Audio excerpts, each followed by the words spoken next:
Imagine a royal wedding. What comes to mind? Maybe horse-drawn carriages, a grand balcony kiss, countless television cameras capturing every moment, and a guest list stretching into the thousands. Picture something entirely different. Just 20 cherished guests, a dress borrowed from a legendary wardrobe, and a simple poem shared on Instagram. That's precisely how Princess Beatrice of York, a granddaughter of the late Queen Elizabeth II, married Edoardo Mapelli Mozzi in the quiet heart of a global pandemic. And trust us, their story only gets more fascinating from there. In a family renowned for its dazzling pageantry and public spectacle, Beatrice somehow managed to slip away in secret, yet still made history in her own unique way. How does a modern princess navigate the complexities of royal life, rewrite age-old rules, seamlessly blend to families, and still manage to excel in her demanding day job in Takal, while the entire world, it seems, is watching her every move? It's a compelling question, isn't it? Let's pull back the curtain and explore the remarkable journey of a couple defining royalty for the 21st century. Princess Beatrice grew up, as she once put it, in the ultimate royal goldfish bowl. Every milestone, every public appearance, every fashion choice scrutinized under an unforgiving spotlight. But Edoardo, or Edo, as he's affectionately known, arrived with a refreshingly different background. He was a self-made property developer, an entrepreneur with a keen eye for design, and, significantly, a loving father to a young son nicknamed Wolfie. Their paths officially crossed in public for the first time at a glittering London gala in 2019. A moment that sparked whispers and intrigued royal observers. By Halloween that same year, their romance had blossomed, culminating in a beautiful engagement during a romantic weekend trip to Italy. Friends who knew them both insisted the attraction was immediate and undeniable. Beatrice, known for her sharp intellect and deep curiosity, was drawn to Edo's entrepreneurial spirit and his grounded approach to life. He, in turn, was captivated by her kindness, her genuine interest in the world, and her unwavering loyalty. It felt like a perfect, unexpected match. Within months, the palace confirmed the joyous news. A 2020 wedding was on the cards. Royal watchers, ever keen for a grand celebration, eagerly circled May 29th on their calendars, anticipating what promised to be the society event of the year. The stage was set for a truly regal affair, a moment of joy and tradition that everyone expected to unfold under the glorious spring sunshine.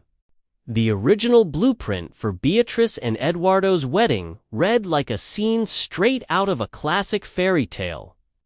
The ceremony was meticulously planned for the historic Chapel Royal at St. James's Palace, venue steeped in centuries of royal history. Guests would then be whisked away for a triumphant carriage ride down the iconic mall, leading to a lavish garden party reception held within the sprawling manicured grounds of Buckingham Palace. Imagine it, 500 distinguished guests, a majestic military band providing the soundtrack, and televised highlights beamed around the globe, ensuring no one missed a moment of the royal splendor.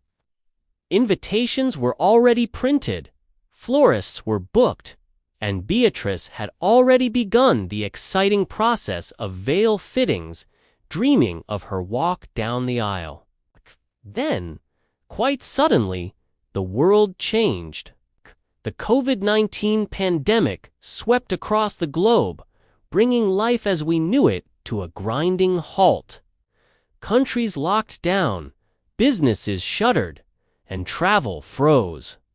In the midst of this unprecedented uncertainty, the palace issued a terse announcement: the wedding was under review.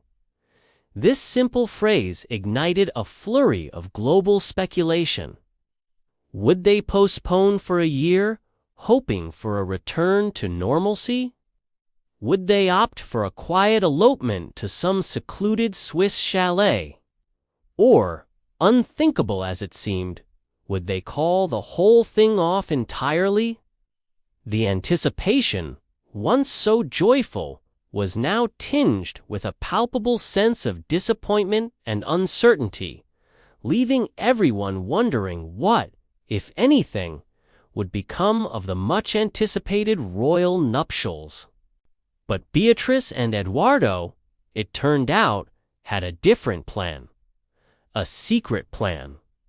On the crisp summer morning of July 17, 2020, only a handful of people outside their immediate families had any inkling that a royal wedding was actually happening that day. The couple made a profound shift, swapping the grandeur of the Chapel Royal for the tiny, incredibly intimate Royal Chapel of All Saints at Windsor Great Park, a charming, historic venue with a capacity for just 30 guests. It was a choice that spoke volumes about their priorities.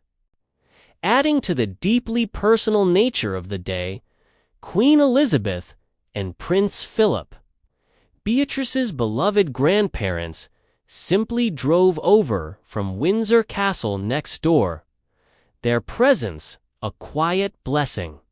Beatrice, with a poignant nod to her family's legacy, walked down the aisle in her grandmother's exquisite 1962 Norman Hartnell gown, a dress that had been lovingly refitted overnight by the Queen's dresser, the incomparable Angela Kelly.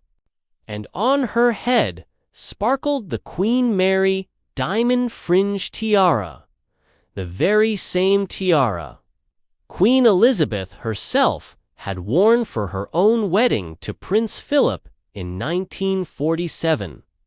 It was a powerful, moving tribute, weaving generations of royal history into her personal moment. Later that afternoon, Edoardo shared a simple, yet incredibly touching, social media post. I carry your heart with me. I carry it in my heart.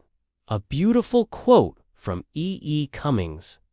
The accompanying photo showed two radiant, smiling newlyweds. No royal insignia in sight. No press pack clamoring for attention. It was just marriage, distilled to its most pure and essential form. A testament to love enduring amidst extraordinary circumstances. Once the quiet joy of the honeymoon had settled, real life, in all its beautiful complexity, truly began. Beatrice stepped into her new role as stepmom to Wolfie, now 8 years old, who splits his time between his biological mother and the bustling York Mozzi household. It's a modern family dynamic that many can relate to, requiring patience, understanding, and an abundance of love. Then, in September 2021, the couple welcomed their first child together. A daughter they named Sienna Elizabeth, her middle name a tender and respectful nod to the reigning monarch. Her great-grandmother, but their journey into parenthood wasn't without its challenges. In January 2025, daughter number 2, Athena Elizabeth Rose, made an unexpected and early arrival, 7 weeks ahead of schedule. Beatrice, with remarkable candor. Later, penned a poignant Vogue essay detailing her anxieties during Athena's time in the neonatal unit, and spoke glowingly of the extraordinary kindness and dedication of the nurses who cared for her tiny daughter. It was a raw, honest account that resonated deeply with parents everywhere, breaking down traditional royal stoicism. She later shared with friends that the moment she finally held Athena for the first time, truly holding her felt like winning the lottery after a night shift in a casino, a vivid, relatable expression of profound relief and overwhelming joy.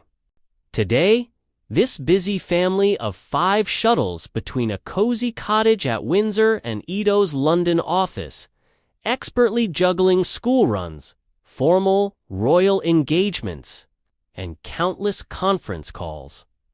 It's a whirlwind, but one they navigate with grace and a clear sense of purpose. Here's where Beatrice truly sets herself apart from many of her royal relatives. Unlike her cousins William and Harry, and certainly unlike her aunt and uncle, Beatrice is not a working royal. What does that mean in practice? It means she earns a civilian paycheck, much like the rest of us. She's not funded by the sovereign grant, which provides for senior members of the royal family who dedicate their lives to official duties. Instead, she's a successful professional in her own right. Currently, she holds the demanding position of Vice President of Strategic Partnerships at Affinet, a prominent U.S. data software firm. She also joined the board of Purpose Economy Intelligence Limited, an exciting World Economic Forum spin-off focused on ethical technology and sustainable business practices. These aren't ceremonial roles. They're genuine, high-level positions. Colleagues often speak of her impressive work ethic, noting she's typically logged in and tackling tasks by 7 a.m. They'll tell you she sometimes signs off emails with a quick, charming curtsy emoji, a subtle reminder of her unique background. What's truly remarkable is her ability to seamlessly transition from discussing complex code jargon in a boardroom to eloquently advocating for a charity patronage within the same hour. This arrangement offers her and Edo a degree of autonomy. It means they finance their own security for private events. And crucially, they choose the causes they champion, everything from passionate advocacy for dyslexia awareness, condition she herself has, to vital ocean cleanup initiatives. It's a powerful blend of personal conviction and professional dedication. After the profound loss of Queen Elizabeth II, King Charles III made it abundantly clear that his vision for the monarchy was one of a slimmed-down institution. This declaration sparked even louder chatter and speculation. Would Princess Beatrice and her sister, Eugenie, both non-working royals, be asked to step up and take on more prominent roles? So far, the answer has been a soft, nuanced yes. It's soft because, as we've discussed, they still don't draw funds from the sovereign grant. Their contributions are made on their own terms, fitting into their already busy lives. However, you'll certainly spot Beatrice at increasingly significant events. She's often seen welcoming foreign dignitaries at formal Buckingham Palace receptions, lending her diplomatic warmth to important state occasions. She participates in investitures, proudly pinning MBE medals onto deserving citizens who have made extraordinary contributions. And, of course, she represents the family at solemn memorial services and other key national moments. offering a steady, reassuring presence. Insiders within the palace suggest that King Charles genuinely values her modern tech fluency and her innate diplomatic warmth, seeing her as a valuable asset for a contemporary monarchy. Prince William, too, reportedly appreciates that Beatrice consistently supports the main line without ever attempting to upstage them. The translation for us: expect to see Beatrice making more appearances on the iconic Buckingham Palace balcony, a clear sign of her growing importance within the family. But don't expect a coat d'arms emblazoned on her handbag. She's still very much forging her own path, balancing public duty with private independence. Life in the public eye, even for a day-job princess, is rarely seamless. Princess Beatrice has certainly faced her share of hurdles and headlines. In 2022, for instance, she made the difficult decision to resign as a trustee of the Outward Bound Trust, a charity close to her heart. This move came after a highly publicized scandal involving emails that surfaced, linking her mother, Sarah Ferguson, to Jeffrey Epstein's former associates.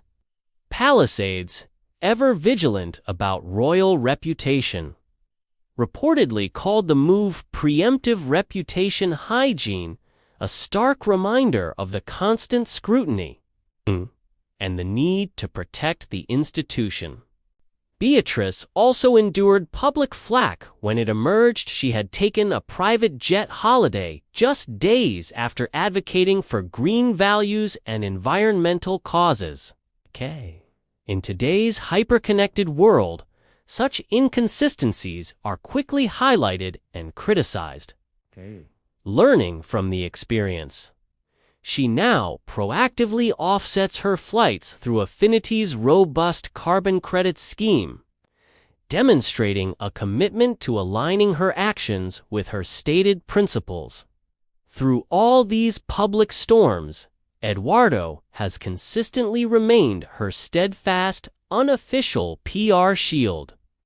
You'll often see him calmly and protectively steering her past a throng of paparazzi and into waiting cars, a gesture that echoes the quiet, supportive demeanor of Catherine, the Princess of Wales's family, particularly her parents, in their early days. It's the Middleton playbook, perhaps, but executed with their own unique, less formal style. Their partnership is clearly one of mutual support and protection, navigating the relentless glare of public life together.